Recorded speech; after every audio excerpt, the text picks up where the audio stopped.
அஞ்சிலே ஒன்று பெற்றான் அஞ்சிலே ஒன்றைத் தாவி அஞ்சிலே ஒன்றாக ஆரியர்க்காக ஏகி அஞ்சிலே ஒன்று பெற்ற அலங்கை கண்ட அயலார் ஊரில் அஞ்சிலே ஒன்றை வைத்தான் அவன் நம்மை அழைத்து காப்பான். ஓம் அனுமந்தாய வித்மகே வாயு புத்திராய தீமகே தந்தனோ மாருதி பிரச்சோத்யாத். உலகெங்கிலும் வாழ்ந்து கொண்டிருக்கும் நேயர்களுக்கு டாக்டர் சைதே ராஜாவின் அன்பான வணக்கங்கள். நாம் இப்பொழுது இந்த எபிசோடில் வார ராசி பலன்கள் 11/3/2024 முதல் 17/3/2024 வரைக்கும் உள்ளடக்கிய நாட்களுக்கு வாக்கிய பஞ்சாங்க அடிப்படையில் கிரகங்கள் ஒவ்வொரு ராசிக்கும் எப்பேற்பட்ட பலன்களை வழங்கப் போகிறது என்பதை பார்க்கலாம் வாங்க. இந்த வாரம் முழுவதும் வளர்பிறை நாட்களே. சிம்ம ராசி காலபுருஷனுக்கு 5வது ராசி மகம் பூரம் உத்திரம் முதல் பாதம் உள்ளடக்கியது. இந்த சிம்ம ராசியினுடைய அதிபதி கும்பத்தில் 4 நாட்கள் இருக்கார். கடைசி இந்த வாரத்தில் 3 நாள் மீனத்துக்கு போயிடுறார். இது 7ஆம் இடமாக இருக்குது முதல்ல, அதுக்கப்புறம் 8ஆம் இடமாகிடுது. ஸோ 7ஆம் இடத்துல இருந்தாலும் நல்ல இடமா இருந்தாலும் அது பகை வீடு, பகை கிரகமான சனி பகவானோடு இணைஞ்சிருக்கார். அப்புறம் 8ஆம் இடத்துல போய் இருக்கார் கடைசி 3 நாள். அப்போ மொத்தத்தில் பார்க்கும்பொழுது உங்களுடைய ராசிநாதன் இந்த வாரம் சஞ்சார நிலை சரியில்லாத ஒரு சூழல் இருப்பதால் மிகுந்த எச்சரிக்கையோடு இருக்கணும். வெளிவட்டார பழக்க வழக்கங்களில் எச்சரிக்கையோடு இருக்கணும். எதிலையும் நம்பர் 1 வரக்கூடியவர்கள், எதையும் சாதிக்கக்கூடியவர்கள். ஆனாலும் இந்த வாரம் நீங்கள் கொஞ்சம் விட்டு கொடுத்து தான் போகணும் அப்படின்னு சொல்லணும். ஆன போதிலும் ராசியை குரு பார்க்குறார்.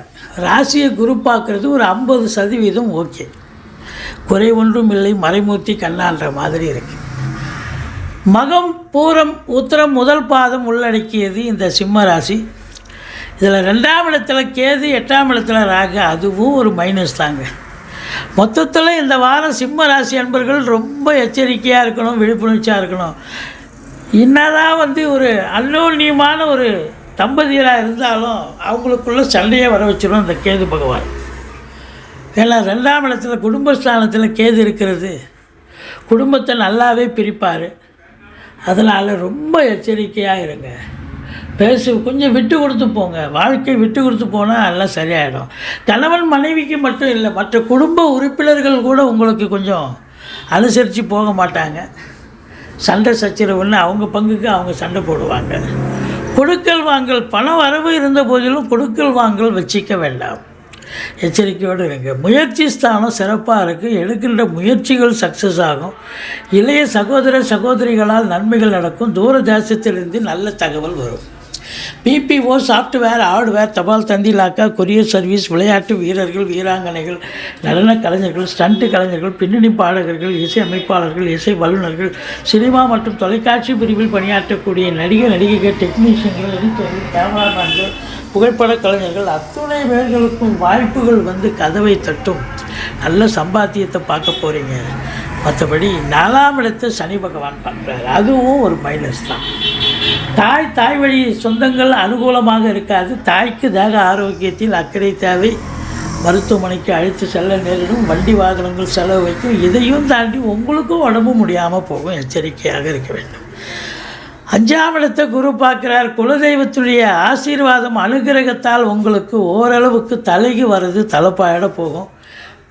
அதையும் பார்த்திங்கன்னா சீட்டாட்டம், race, lottery, speculation, share market போன்ற இனங்களில் ஈடுபாடு உள்ளவர்களுக்கு அற்புதமான ஒரு காலகட்டம். எவ்வளோ பிரச்சனை இருந்தாலும் ஜாலியாக சந்தோஷமாக இருப்பீங்க. ஏன்னா 5ஆம் இடத்தை சனி குரு பார்த்தாலே சந்தோஷமாக இருக்கக்கூடிய ஒரு அமைப்பு. 1000 பிரச்சனை இருக்கும், வெளியே காட்டிக்க மாட்டேங்க, அந்த அளவுக்கு இருக்கும்.